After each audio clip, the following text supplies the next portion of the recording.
مگر جو ان کو ایک اتنا بڑا اسٹیٹس ملا ہے اس کا خیبر پختونخوا اور بلوچستان کی سیاست پر انتہائی گہرا اثر ہوگا. اس کے دو پہلو ہیں, آپ کو مجھے زیادہ پتہ ہے. ایک ملیٹنٹس گروپ کا پہلو ہے, ان کے ساتھ کیا ہوتا ہے, مگر ان کو بھی ایک بوسٹ ملا ہے نا. اب سیاسی طور پر یا سیاسی طور پر ان کو تو ایک بوسٹ ملا ہے. اور ایک ہماری جو ریلیجس پارٹیاں ہیں, اور ریلیجس پارٹیز میں دو چیزیں ہیں یا دو پارٹیاں بہت عام ہیں. ایک جے یو آئی ہے, دونوں جے یو آئی سن اور فے, کہ افغان طالبان کے بہت سے کمانڈر ان کے شاگرد رہے ہیں جب وہ طالب علم تھے. مگر ایک اور پارٹی بھی ایک بار بہت بڑی اہمیت حاصل کرنے والی ہے 80s کی طرح, جماعت اسلامی. اس کی بنیادی وجہ یہ ہے کہ افغانستان میں اس وقت بھی جو پارٹی ایک پولیٹیکل پارٹی کے طور پر ٹاپ پر ہے, ان کے اپنے دستاویز کے مطابق وہ حزب اسلامی ہے. اور جماعت اسلامی حزب اسلامی کا پاکستانی ورژن ہے, ان کا وہی ہے. تو میرے خیال میں ان لوگوں کی اہمیت میں بھی اضافہ ہوگا, ان کی سرگرمیوں میں بھی اضافہ ہوگا, اور establishment regional, local and international establishment بھی اب مجبور ہوگی کہ افغانستان کی جو نئی حکومت بنے گی یا بن رہی ہے اس کے ساتھ مراسم بہتر بنانے کے لیے ان لوگوں کے ساتھ اگر ان کے تعلقات ٹھیک نہیں تھے لوکل اسٹیبلشمنٹ کے, تو وہ چند مہینوں میں بہت ٹھیک ہوں گے. یعنی جو روشن خیال سیاسی جماعتیں ہیں ان کے لیے افغانستان کی موجودہ صورتحال بھی خطرے کی ایک گھنٹی جو ہے وہ ہو سکتی ہے. دو اسکول آف تھاٹس ہے. ایک خیبر پختونخوا اور بلوچستان میں یہ ریلیجس لوگ ہیں, پشتون ہیں سب, اور ایک ہمارے نیشنلسٹ ہیں. مثال کے طور پر مولانا شیرانی اگر کوئٹہ میں ہیں, یا حافظ حسین احمد صاحب اور وغیرہ لوگ کوئٹہ میں ہیں, تو وہاں پر محمود خان چکزئی صاحب بھی ہیں. ان کا پوائنٹ آف ویو بالکل ڈفرینٹ ہے افغانستان کے حوالے سے, امریکہ تعلقات کے حوالے سے, پشتونوں کی سیاست کے حوالے سے, پاکستانی اسٹیبلشمنٹ کے حوالے سے. وہ ایک ہب ہے. یہاں پر اگر مولانا فضل الرحمان صاحب ہیں اور سراج الحق صاحب ہے خیبر پختونخوا میں, تو عثمان دیارولی بھی ہیں, آفتاب خان شیرپاؤ بھی ہیں, کیونکہ یہ صوبہ زیادہ رچ ہے, تو اور لوگ بھی ہیں. میرے خیال میں اب ایک بار پھر پشتون سوسائٹی تقسیم ہوگی نقطہ نظر کے حوالے سے, تھیوریز کے حوالے سے, نظریات کے حوالے سے. اور پھر آپ نے ایک ہفتے سے دیکھا بھی ہوگا کہ کس طریقے سے نیشنلسٹ اور ریلیجیس جو مائنڈ سیٹ کے لوگ ہیں وہ ایک دوسرے پر افغانستان کے تناظر میں نہ صرف یہ کہ الزامات لگا رہے ہیں, بلکہ ایک دوسرے کو گالی گلوچ بھی نکال رہے ہیں, بہت نازیب الفاظ بھی استعمال رہے کہ سوشل میڈیا پر.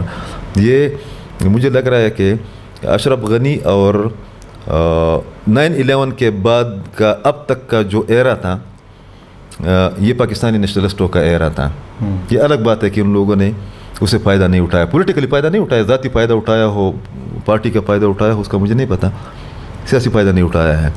اور اب جو پھر ایرا آ گیا ہے, تو اب وہ لوگ تکلیف میں جائیں گے, جس طرح 2007 کے بعد جب TTP بنی ہے اور اس کے بعد ANP اور باقی پارٹیوں کے ساتھ جو کچھ ہوتا رہا, حملے ہوتے رہے.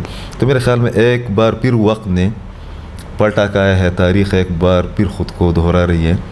اسٹیبلشمنٹ اور عوام کا جو رخ ہے وہ ایک جانب ایک بار پھر اس جانب موڑا جا سکتا ہے, یعنی دینی جماعتوں کی طرف. میرے خیال میں پشتون ہم کچھ بھی کہہ لیں, افغانستان کے حالات نے بھی ثابت کیا ہے, پاٹا کے حالات نے بھی ثابت کیا ہے, ہمارے الیکشنز نے بھی ثابت کیا ہے کہ پشتون مزاجاً بہت زیادہ اسلام پسند ہے. اور اس وقت بھی میں آپ سے پوچھ لیتا ہوں, آپ کا اس پر مہارت ہے, خیبر پختونخوا میں تحریک انصاف جس کے سلیکشن یا الیکشن پر تحفظات کا, دوسری بڑی پارٹی کون سی ہے پارلیمانی؟ مجھے اب کیا پتہ, میں تو سیاست کا بھی طالب علم ہوں اور صحافت کا بھی طالب علم. JUI ہے نا, JUI ہی ہے. جو اگر اسمبلی میں دیکھا جائے تو اپوزیشن لیڈر بھی JUI کے ہیں, اور اپوزیشن کی سب سے بڑی جماعت بھی JUI. جی, ایک انڈیکیشن ہے. آپ بلوچستان میں بھی دیکھ لیں, وہاں پر بھی یہ صورتحال ہے. تو میرے خیال میں ایک بیانیے میں اب یہ ایک ڈبیٹ ہونی چاہیے, اس بیانیے میں افغانستان کے حالات کے تناظر میں یا پاکستان کے پشتون بیلٹ کے حالات کے تناظر میں, کہ ایک ایمرجنگ سچویشن بھی میں دیکھ رہا ہوں مستقبل قریب میں, مذہبی اور قوم پرست حلقوں کے درمیان، اور شاید کہ چند دنوں میں صورتحال واضح ہو جائے گی کہ جس طریقے سے افغان طالبان نے بھی لبرلز کو یا نان پشتونز کو یا اینٹی پشتونز کو یا اینٹی طالبان کو جو اہم ایلیمنٹس ہیں ان کو اپنے ساتھ لے کر چلنے کی کوشش کی ہے یا کوششیں ہو رہی ہے، تو میرے خیال میں وہ پاکستان کے لیفٹ اور رائٹ کے سیاستدانوں کے لیے ایک سبق بھی ہے، اور اس فارمولے کا اگر وہ عملی ہوتا ہے تو یہاں کی سیاست پر بھی اس کا اثر پڑے گا۔ ایک دوسری نہیں عقیل صاحب، اگر قوم پرست جماعتیں ہیں اور دینی جماعتیں، وہ آپ یہ کہنا چاہ رہے ہیں کہ یہ قریب ہو سکتی ہیں اور اس میں ایمل ولی کے بیانات کا بھی کردار ہوگا؟ نہیں، ایمل ولی صاحب کو چاہیے کہ وہ اس نازک مرحلے میں بہت زیادہ احتیاط کا مظاہرہ کرے۔ یہ ایک نازک دور سے ان کی پارٹی بھی گزر رہی ہے، ان کی پارٹی نے بہت قیمت چکائی ہے اپنے ایک پالیسی کی، وہ ان کی مرضی تھی، انہوں نے اپنی مرضی سے بنائی، مگر اسی پالیسی کے نتیجے میں عام لوگ بھی تو بہت مارے گئے ہیں۔ ایک چیز جو کہ آپ ہی کے توسط سے میں اس کی توجہ جو آپ کے سننے والے ہیں ان کی طرف مبذول کرانا چاہوں گا، وہ جو ایک مفتی نور صاحب جو ہے، مسعود صاحب، ان کی جو ایک کتاب ہے انقلاب مسعود، اس کتاب میں نور ولی مسعود صاحب، اس کتاب میں بہت سے اشارے اس طرح کے موجود ہیں کہ وہ یہ ثابت کرنے کی کوشش کر رہے ہیں کہ یہ جو تحریک ہے یا تھی TTP، تو وہ اس کو پشتون نیشنلزم کے تناظر میں ایکسپلین کرتے ہیں اپنی کتاب میں۔ بہت معلوماتی کتاب ہے، بہت زبردست، بہت بڑی کتاب ہے، اور اس کو کیٹیگرائزیشن اس نے اس طرح کی ہے کہ ایک تو یہ قبائل کی یا مسعود قبیلے کی تحریک تھی، اس کے بعد قبائل کی بنی ہے، اس کے بعد یہ پشتونوں کی بنی ہے، اور ان کی چند سٹیٹمنٹس آپ دیکھ بھی لیں۔ ایک وقت میں PTM کے حق میں بھی ان کی ایک سٹیٹمنٹ آئی تھی کہ یہ پشتونوں کے ساتھ زیادتی ہو رہی ہے۔ ایک وقت میں MQM کے خلاف حکیم اللہ مسعود کی ایک تھریٹ، ایک دھمکی آئی تھی کہ آپ پشتونوں کے ساتھ زیادتی کر رہے ہیں، کیونکہ یہ نیچرل چیزیں ہیں۔ تو مجھے اس طرح لگ رہا ہے کہ چونکہ یہ فیکٹر افغان طالبان میں بھی موجود ہیں، تو میرے خیال میں جو ہمارا ایک نیشنلسٹ ایک حلقہ ہے پاکستان کے اندر، خاص کر پشتونوں کا، ان کا مستقبل بہت آپ کہہ سکتے ہیں کہ غیر یقینی صورتحال سے دوچار ہے اگر طالبان نے افغانستان کے اندر اعتدال پسند بن کر یا جمہوریت پسند بن کر وہاں پر ایک رویہ اختیار کیا، اس لیے کہ یہ ایمل ولی صاحب اور باقی جو لوگ ہیں یہ فریق بن گئے ہیں افغانستان کے مسئلے میں، جو کہ ان کے لیے بہت خطرناک ہے۔ اور اسی طرح اگر ہم ایمل ولی صاحب یا عوامی نیشنل پارٹی کی بات کریں، PTM کو آپ دیکھ لیں، منظور پشتین کا بیانیہ، پھر آپ محسن داوڑ صاحب کا بیانیہ دیکھیں، اور آج کل کے ٹویٹس بھی دیکھیں آپ افغانستان کی صورتحال کے حوالے سے۔ اسی طرح جو ڈاکٹر اشرف غنی کے فرار یا ملک سے جانے سے پہلے ایک بیان تھا ایمل ولی صاحب کا، تو اس قسم کی جلد بازی میں بیانات، یعنی حالات کو پہلے دیکھنا چاہیے، آپ یہ کہنا چاہ رہے ہیں، اور اگر اس طرف اعتدال کا آپ مشورہ دیتے ہیں طالبان کو، تو اس طرف بھی دیکھو اور انتظار کرو کی پالیسی ہونی چاہیے یا نہیں؟ اس میں مطلب جس طریقے سے ان کا بیانیہ ہے، PTM کا ہے یا محسن داوڑ صاحب کا ہے یا عوامی نیشنل پارٹی کا ہے یا دوسری قوم پرست جماعتوں کا ہے، تو ان کو آپ کی نظر میں کیا مطلب حکمت عملی اپنانی چاہیے؟ میرے خیال میں حکمت عملی تو ہے ہی نہیں ان کی۔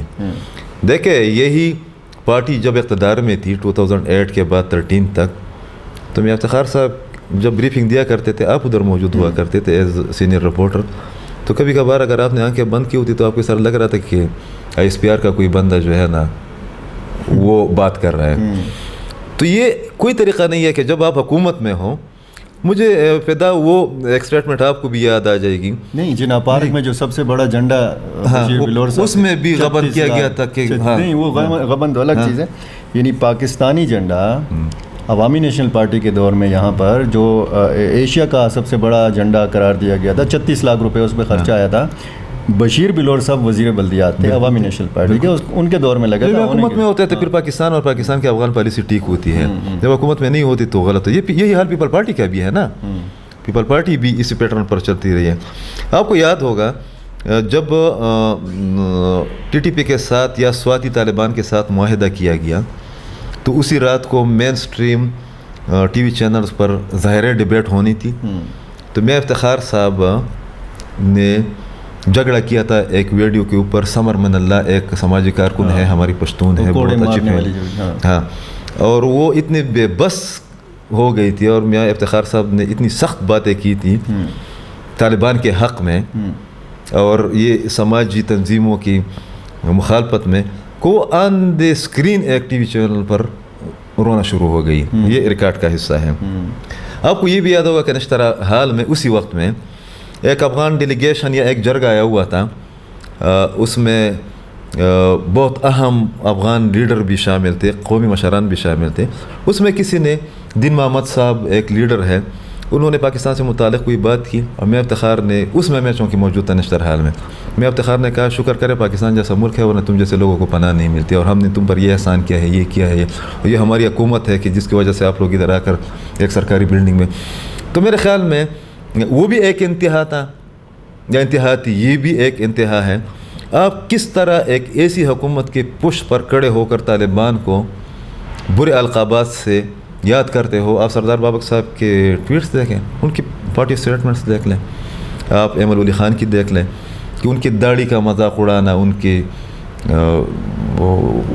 قمیض کا, اس کے لباس کا, بالوں کا مذاق اڑانا, یہ تو نہ پشتون ولی ہے, نہ عقل کا تقاضا ہے, نہ سیاست کا ہے. یہ وہی والی بات ہے کہ آبیل مجھے مار. تو اگر وہ لوگ پاکستان کے اندر کچھ نہیں کر رہے, جو کہ انہوں نے ابھی تک پاکستان کے اندر پالیٹکس میں اس طرح کو کوئی عمل دخل نہیں دیا, مگر وہ تو آپ اگر اسٹیٹ کی حیثیت سے بیٹھیں گے تو پھر تو وہ کریں گے نا. تو پھر آپ کس منہ سے جو ہے نا جا کر ڈیلنگ کریں گے کہ آپ کا آلریڈی ادھر آپ کا مقابلہ تحریک انصاف کے ساتھ ہے, وہ ان لوگوں کے حامی بھی ہے, ان کا نظریہ بالکل الگ بھی ہے. جماعت اسلامی بہت بڑی پارٹی ہے, خبر پختونخوا کی, جے وائی تو سب سے بڑی پارٹی ہے جو پارلیمنٹ میں بیٹھی ہے. تو آپ ایک بار پھر وہ غلطی کیوں کر رہے ہیں کہ آپ بیل مجھے مار. اگر وہ لوگ نہیں مار رہے تو ٹی ٹی پی بھی تو ابھی تک تو ہے نا, وہ الگ بات ہے کہ کس شکل میں آتی ہے. تو وہ جو ایک غلطی ہو گئی تھی کہ جب یہ حکومت میں آئے ہیں, پہلی پریس کانفرنس میں افتخار صاحب نے یہ کی تھی, وہ ایک سفیر امن بنے تھے افراسیاب خٹک صاحب, ان کے لیے ایک الگ فارمولہ بنایا گیا تھا کہ وہ حکومتی سیٹ اپ کا حصہ ہو.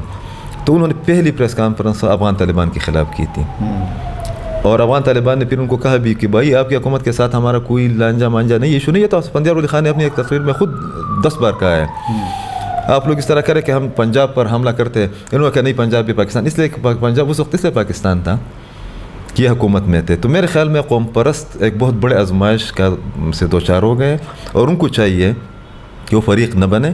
اور جب اب افغان طالبان ایک بار پھر حاوی ہو گئے ہیں تمام قوتوں کے اوپر افغانستان کے اندر, تو یہاں پر جو ایک نعرہ لگایا جاتا رہا ہے لر اور بر یو افغان, یعنی اس طرف کے افغان اور اس طرف کے افغان ایک ہی ہیں, تو اس نعرے کا کیا مستقبل آپ کو نظر آتا ہے؟ ایک نئی سیاسی جماعت بنی ہے الحاج شاہ جگل کی قیادت میں, تو انہوں نے کہا کہ یہ نعرہ جو ہے اس نے بڑا نقصان پہنچائے ہیں دونوں طرف کے پختونوں کو. تو یہاں کی قوم پرست جو جماعتیں ہیں ان کے لیے یہ نعرہ, اس میں کوئی چام رہے گا نہیں رہے گا؟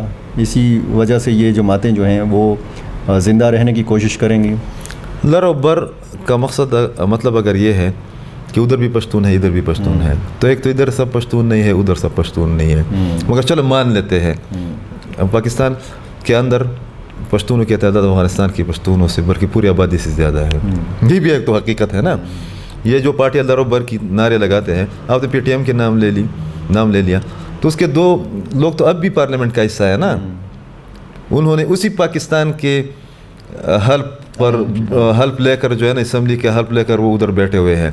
میرے خیال میں اگر بھائی چارے کی بات ہے تو لر و بر اگر اس حوالے سے ہے تو میں بھی لگاتا ہوں, آپ بھی لگاتے ہیں, سب لوگ مانتے بھی ہے. اس کے لیے این پی کی یا پی ٹی ایم کو یا کسی دانشور کے نعرے کی ضرورت نہیں ہے, وہ آلریڈی ہم لوگ رشتوں میں بندھے ہوئے ہیں. مگر اگر یہ نعرہ وہ دوسرے والے لوگوں نے لگانا شروع کیا تو پھر کیا ہوگا؟ یہ تصور تو ان میں بھی موجود ہے نا. اگر یہ نعرہ اس سائڈ پر سینٹرل ایشیا کی جانب پر یہ لگا اور بر طالبان, مطلب نہ طالبان نہیں, اگر سینٹرل ایشیا کے سائڈ پر اسی فارمولے کے تحت کہا کہ بر تاجک اور لر تاجک, تاجکستان بھی ایک ملک ہے نا, اگر یہ نعرہ ادھر لگ گیا کہ بر ہزارہ اور لر ہزارہ, یہ کہ بر ازبک پھر کیا ہوگا؟ اس طرف آپ افغانستان کو تقسیم کرنا چاہ رہے ہیں؟ پنجاب بھی تو تقسیم ہے نا. ہاں تو آپ پنجابی تو نہیں لگا رہے ہیں نا، افغانستان سے یہ لگ رہا ہے یا ادھر سے لگ رہا ہے. ٹھیک ہے. تو اگر ایک ریسنٹلی ایک بہت اہم لیڈر نے، افغانستان کے نان پشتون لیڈر نے کہا کہ یہ لر اور بر کے نعرے پر ہمیں انتہائی تشویش ہے. عبداللطیف پلدرم نام ہے اس کا یا کوئی ہے، ابھی جو ڈیلیگیشن اسلام آباد آیا ہوا تو اس کا حصہ ہے، بہت اہم لیڈر ہے، اس کی ایک پارٹی ہے، بہت پڑھی لکھی اس میں شامل ہے، نان پشتون لوگ ہیں اس میں. اس نے کہا کہ کل اگر ہم ایک انٹرویو انہوں نے دیا ہے کوئی 1 مہینے پہلے، کل کو اگر ہم نے یہ نعرہ ازبکستان کے ساتھ لگایا، یہ نعرہ اگر ہم نے تاجکستان کے ساتھ لگایا، تاجکوں نے لگایا یا ازبکوں نے لگایا جو کہ افغانستان میں رہ رہے ہیں، تو پھر کیا ہوگا؟ میرے خیال میں اس والے تصور سے یا نرگسیت سے نکل کر اس بات پر توجہ دینے کی ضرورت ہے کہ پشتونوں کے 2 ملک ہے، ایک پاکستان ہے اور ایک افغانستان ہے. تو اس سے بجائے اس کے کہ آپ کا ایک ملک ہو، اگر 2 ہے تو اس میں کسی کو اعتراض ہونا چاہیے؟ میرے خیال میں تو نہیں ہونا چاہیے. اور آپ والی بات کہ پنجاب بھی تقسیم ہوا ہے، کشمیر بھی تقسیم ہوا ہے، سندھ بھی تقسیم ہوا ہے، یہ لوگ کیوں نعرہ لگا رہے ہیں، وہ کیوں نہیں لگا رہے ہیں؟ بہت شکریہ عقیل یوسفزئی صاحب کو. ہم اگلے ولاگس میں بھی زحمت دیتے رہیں گے اور ان سے ان کے معلومات اور ان کے مشاہدات کی بنیاد پر تجزیہ جو ہے وہ لیتے رہیں گے. اور عقیل یوسفزئی کی ایک خاص بات یہ ہے کہ وہ متعدد کتابوں کے مصنف بھی ہیں اور ان کی رائے جو ہے مستند رائے مانی جاتی ہے اور ان کے تبصروں کو خاصی اہمیت حاصل ہے. ہمارے ساتھ جڑے رہیے. آپ کا آج تک کے لیے بہت شکریہ.